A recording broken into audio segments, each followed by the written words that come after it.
Hello student, जयगुरु ITI का official online web portal में आप सभी का स्वागत है। और जितना भी स्टूडेंट ये ऑफिशियल यूट्यूब चैनल को सब्सक्राइब नहीं किए हैं तो सबसे पहले चैनल को सब्सक्राइब करें और साथ में बेल आइकन को भी प्रेस करें, जिससे आपको जितना भी वीडियो का नोटिफिकेशन है आपका मोबाइल पर आ जाए। तो चलिए शुरू करते हैं। आज ट्रेड थ्योरी में हम लोगों ने स्टार्ट किया था डीसी जनरेटर। डीसी जनरेटर में हम लोगों ने कवर किया था कि डीसी जनरेटर होता क्या है, fundamental requirements, parts of DC generator को हम लोग बहुत डिटेल में एनालिसिस किया, देखा हम लोगों ने, और उसमें से हम लोगों ने जाना कि जो डीसी जनरेटर है कौन सा प्रिंसिपल पे कार्य करता है। तो ये हम लोगों ने प्रीवियस वीडियो लेक्चर के माध्यम से इसको हम लोगों ने कंप्लीट कर लिया है। आज इस वीडियो लेक्चर में हम लोग समझेंगे working of DC generator. Working of DC generator कैसे वर्क करता है जनरली डीसी जनरेटर, इसके बारे में हम लोग जानेंगे। उससे पहले हम लोग जानेंगे एक रूल है, फ्लेमिंग नामक साइंटिस्ट ने दिया था, तो उसी के नाम पे ये पड़ा, फ्लेमिंग राइट हैंड रूल। ये Fleming right hand rule generally क्यों यूज़ किया जाता है?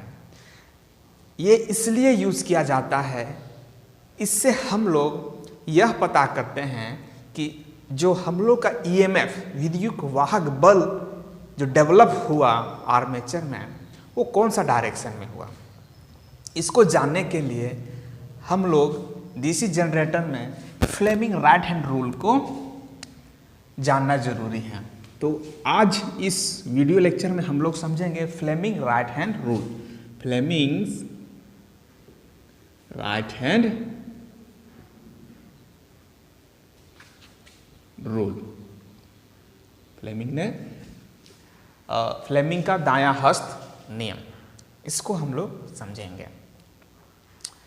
तो दायां हस्त राइट हैंड, तो दायां हस्त हम लोग राइट हैंड को इस मैनर में रखते हैं कि ये आपस में एक दूसरे के समकोण है, 90 डिग्री होना चाहिए, राइट। ये वाला भी 90 डिग्री होना चाहिए, राइट। तो इसमें ये थंब जो है क्या शो करता है? थंब हुआ, ये हो गया फोर फिंगर,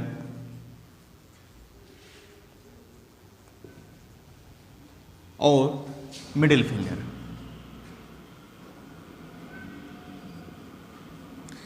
ये थंब जो शो करता है कि हम कौन सा डायरेक्शन में आर्मेचर को मूव करा रहे हैं। क्या? आर्मेचर का मोशन क्या शो करता है? आर्मेचर का मोशन शो करता है। फोर फिंगर क्या शो करता है? वो डायरेक्शन ऑफ फ्लक्स। फ्लक्स का क्या डायरेक्शन है, कौन सा साइड में ये फ्लक्स कट हो रहा है आर्मेचर के थ्रू, ये फोर फिंगर शो करता है। और लास्ट है middle finger. Middle finger show करता है कि कौन सा डायरेक्शन में मेरा EMF डेवलप हो रहा है। तो डायरेक्शन ऑफ EMF डेवलप। तो अब इसके बाद हम लोग देखेंगे working of DC generator. Just अभी हम लोगों ने देखा Fleming's right hand rule.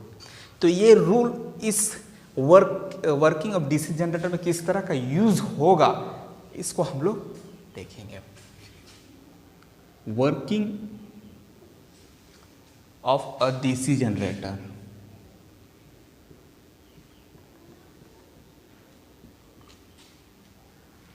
DC generator का डीसी जनित्र की कार्य प्रणाली।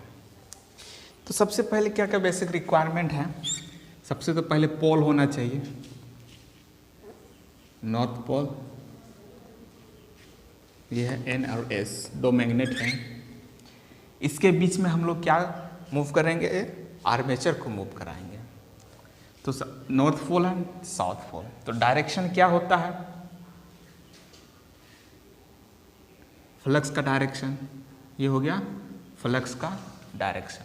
और मान लीजिए इसमें आर्मेचर रखे हुए हैं, अगर आर्मेचर ये है मूव करेगा तो कौन सा डायरेक्शन में मूव करेगा? अगर इसका मोशन को हम ऐसे घुमा रहे हैं या फिर इसको ऐसे,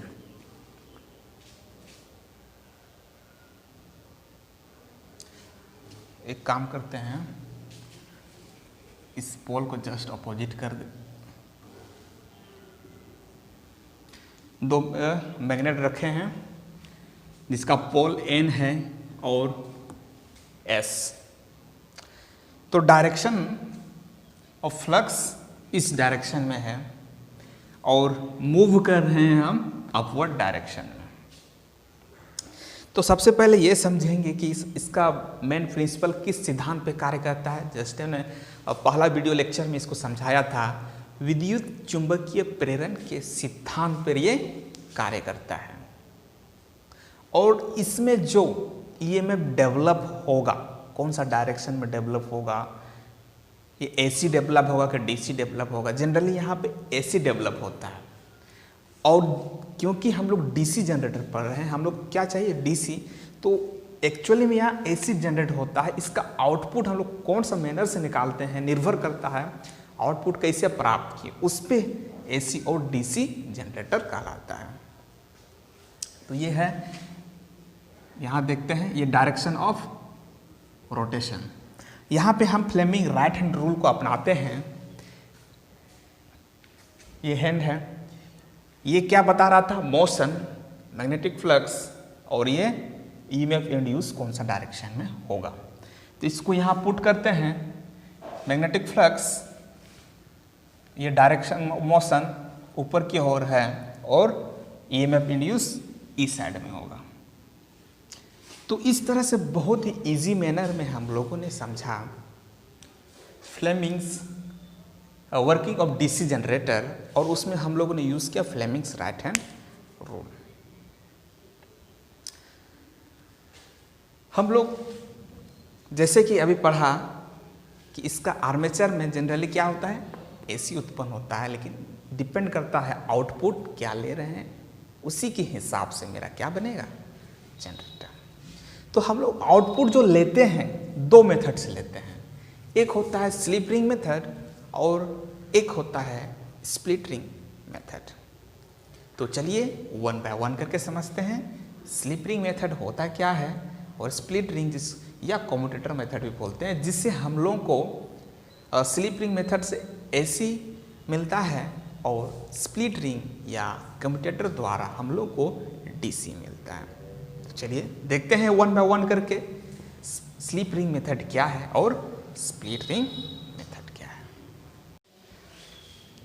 पहला मेथड देखेंगे हम लोग स्लिप रिंग मेथड द्वारा, स्लिप रिंग मेथड। इससे हम लोग ईएमएफ कैसे प्राप्त करते हैं, कौन सा डायरेक्शन में प्राप्त करते हैं, किस तरह का प्राप्त करते हैं।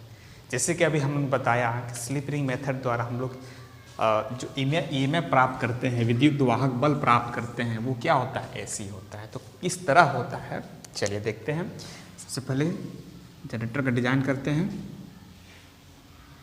ये है नॉर्थ, ये है साउथ, इसके बीच में आर्मेचर कंडक्टर और स्लिप रिंग में होता है, यहाँ एक रिंग होता है और इसका एक रिंग होता है, उसको हम ब्रश से कनेक्ट करते हैं। ये कनेक्ट करते हैं कोई लोड पर।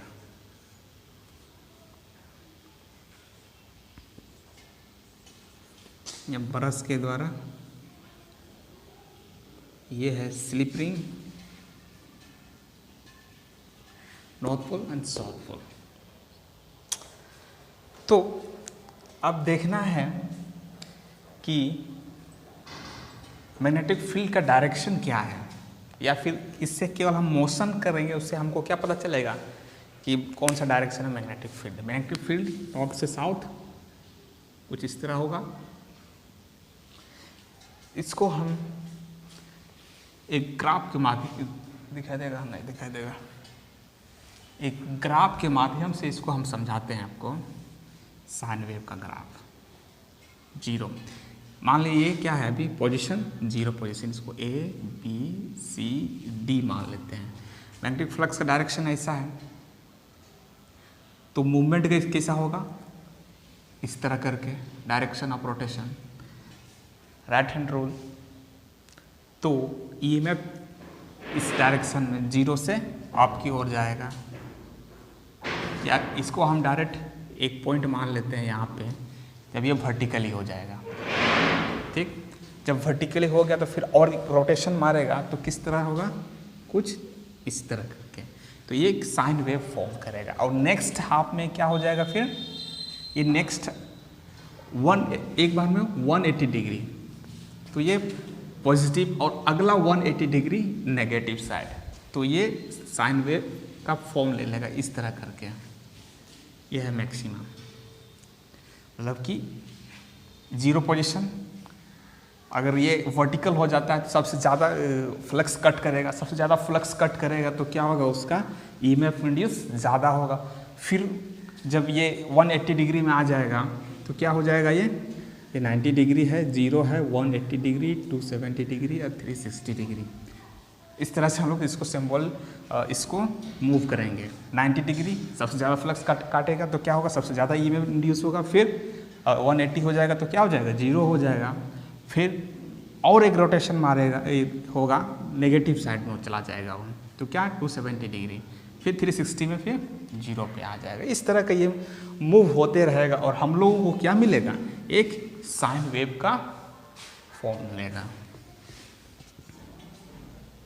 तो इस तरह से हम लोगों ने देखा कि स्लिप रिंग मेथड द्वारा हम लोग एसी प्राप्त करते हैं और स्प्लिट रिंग मेथड द्वारा क्या करते हैं, हम लोग डीसी प्राप्त करते हैं। तो स्प्लिट रिंग कैसा दिखता है, स्लिप रिंग को ही थोड़ा सा जस्ट चेंज कर देते हैं तो मेरा क्या बन जाएगा, स्प्लिट रिंग बन जाएगा। चलिए चेंज करते हैं। स्प्लिट रिंग के लिए इसका इस तरह करके रहता है, पूरा कंप्लीट सर्कल नहीं रहता है, यहाँ पे हल्का से गैप रहता है और दोनों साइड से एक ब्रश के माध्यम से कनेक्ट किया जाता है लोड के साथ। यहाँ पे क्या होता है, ब्रश कनेक्टेड रहता है। अब बन गया ये स्प्लिट रिंग और इस स्प्लिट रिंग से कौन सा ईएमएफ हमको गेट प्राप्त होता है, डीसी प्राप्त होता है।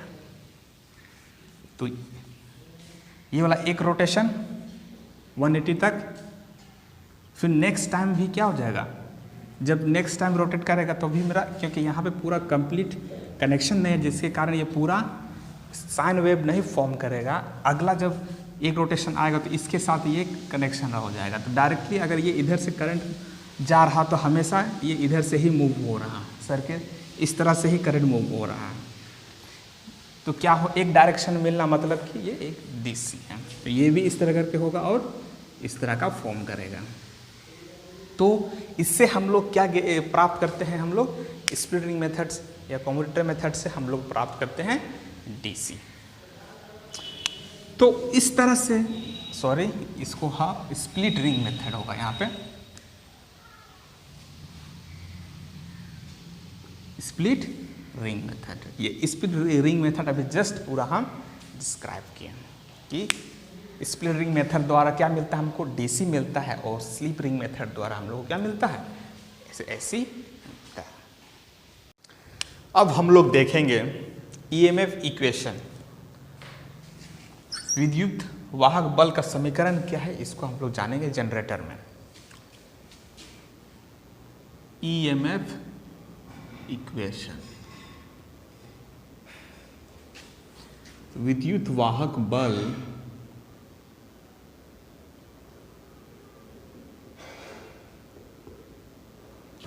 के समीकरण।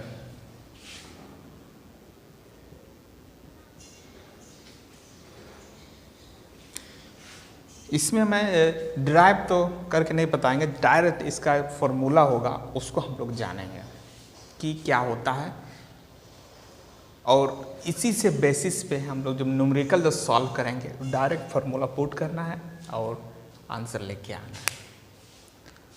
तो EMF equation E equal to होता है phi M Z phi/n/z/60 into p/n।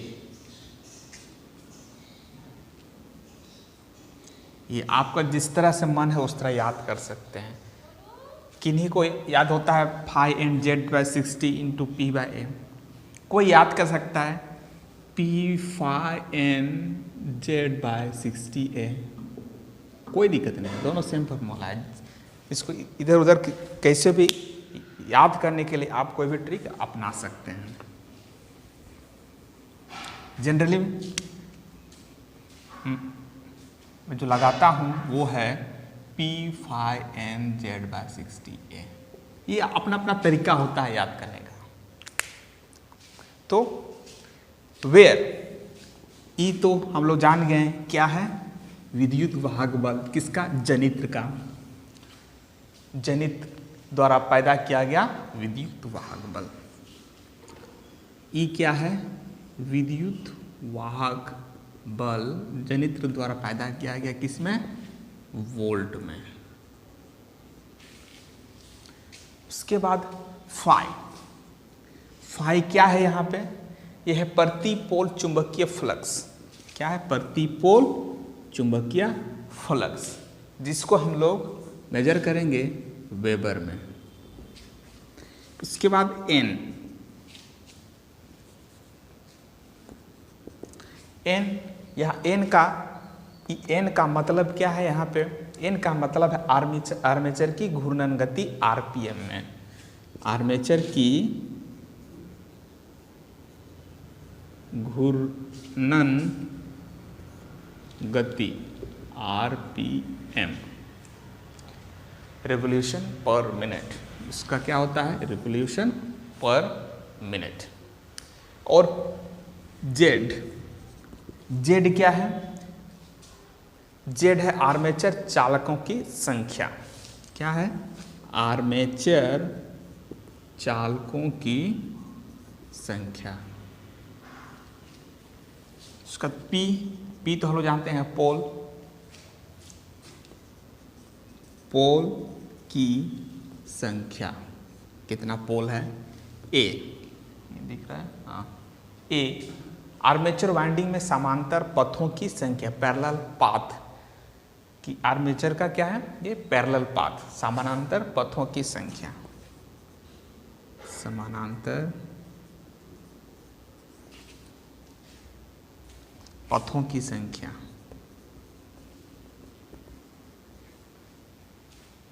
तो ये रहा ईएमएफ इक्वेशन का समीकरण, E = phi/n/z/60 इंटू पी। तो इसी से हम लोग क्या क्या निकाल सकते हैं, ईएमएफ निकाल सकते हैं। अगर उसमें फाई ईएमएफ दिया गया है, बाकी सब क्वांटिटी दिया गया है, केवल फाई निकालना है, कितना फ्लक्स है, फ्लक्स पर पुल कितना है, उसको हम लोग जानने के लिए क्या करेंगे, यहीं से इक्वेशन को सेट करेंगे और डायरेक्टली निकाल सकते हैं। तो चलिए देखते हैं क्वेश्चन, जस्ट अभी ईएमएफ इक्वेशन से इक्वेशन पढ़ा, उससे रिलेटेड ही क्वेश्चन है, बहुत सिंपल क्वेश्चन है। इसको देखते हैं और कैसे सॉल्व किया जाता है इसको हम समझते हैं। क्वेश्चन क्या पूछ रहा है, किसी लैप वाउंड 8 पोल वाले आर्मेचर में 800 चालक है और फ्लक्स का मान 15 मिलीवेबर प्रति पोल है। यदि आर्मेचर की घूर्णन गति 500 आरपीएम हो तो जनित्र में पैदा हुए विद्युत वाहक बल का मान कितना होगा। इसमें एक टर्म आया है लैप वाउंड। एक्चुअली दो तरह का वाउंड होता है, लैप वाउंड और एक होता है वेव वाउंड। वेव वाउंड, अगर आपको क्वेश्चन पूछा जाए कि ये वेव वाउंड टाइप का है तो वहाँ पैरेलल पथों की संख्या जो होगा वो 2 होगा। अगर लैप पूछा जाता है तो पैरेलल पाथ तो समानांतर पथों की संख्या क्या होगा, A = P होगा। तो इसमें पूछा क्या गया है, लैप बाउंड, मतलब A इक्वल टू P वाला कंडीशन है। चलिए इसको क्लियर कर दिए। अब इक्वेशन को लिखते हैं और उससे मैच करते हैं क्या क्या डेटा इसमें दिया गया है और सॉल्व करते हैं। तो सबसे पहले हम लोग फॉर्मूला जानते हैं ईएमएफ इक्वेशन का, क्या बताते, phi N Z by 60 into P by N, यही लिखा था मैंने। अब फाइंड आउट करना है कि इसमें क्या क्या दिया गया है, क्या निकालना, क्या है, विद्युत वाहक बल को निकालना है। दिया क्या गया है, लैप बाउंड है। लैप बाउंड मतलब कि A इक्वल टू P, कितना पोल है, 8 पोल है, तो A equal to P equal to 8 होगा। ठीक है, उसके बाद दिया गया आर्मेचर में कितना चालक है, Z, कंडक्टर की संख्या कितना दिया गया है, Z इक्वल टू दिया गया है 800। और क्या दिया गया, फ्लक्स का मान, फ्लक्स फाई दिया गया है 15 मिली वेबर, लेकिन हमको किस में चाहिए, वेबर में। तो मिली वेबर को वेबर में चेंज करेंगे तो क्या होगा, 15 into 10 to the power minus 3, ये हो जाएगा वेबर में। और क्या दिया गया है, घूर्णन गति दिया गया है, एन दिया गया है, कितना इसका आरपीएम कितना दिया है, 500 आरपीएम। और देखना है कि क्या क्या हो गया है, ए और पी हो गया, फाई हो गया, एन हो गया। तो अब हम निकाल सकते हैं, इसमें क्वेश्चन पूछा गया कि कितना विद्युत वाहक बल पैदा होगा। तो पुट करते हैं E इक्वल टू फाई का वैल्यू क्या है, फाई का है 15 into 10 to the power minus 3 into N कितना है 500 इंटू जेड कितना है 800। उसके बाद हो गया एन जेड, उसका 60 इंटू पोल कितना है 8, ए कितना है 8। अब क्या करेंगे, कैंसल आउट करेंगे, ये तो चलिए ऐसे कट गया। सॉल्व करके जो आंसर आएगा कि कितना ईएमएफ पैदा होगा, वो होगा 100 वोल्ट्स। कितना होगा 100, उसको कैंसल आउट करके सॉल्व कीजिए तो इसका इतना वैल्यू आएगा। तो बहुत ही इजी है, जस्ट एज जैसा ही था ईएमएफ इक्वेशन, जस्ट इसको क्या करना था, पुट करना था और हम लोग को क्या मिलता, डायरेक्ट आंसर मिलता। इसमें क्या क्या और घुमा सकता है क्वेश्चंस को, आपको इसका वैल्यू दिया हुआ रहता, आपको बोलेगा कि फ्लक्स का वैल्यू निकालिए, स्पीड निकालिए, पोल निकालिए, इत्यादि इत्यादि। तो इस तरह से हम लोगों ने देखा ईएमएफ इक्वेशन से रिलेटेड क्वेश्चन।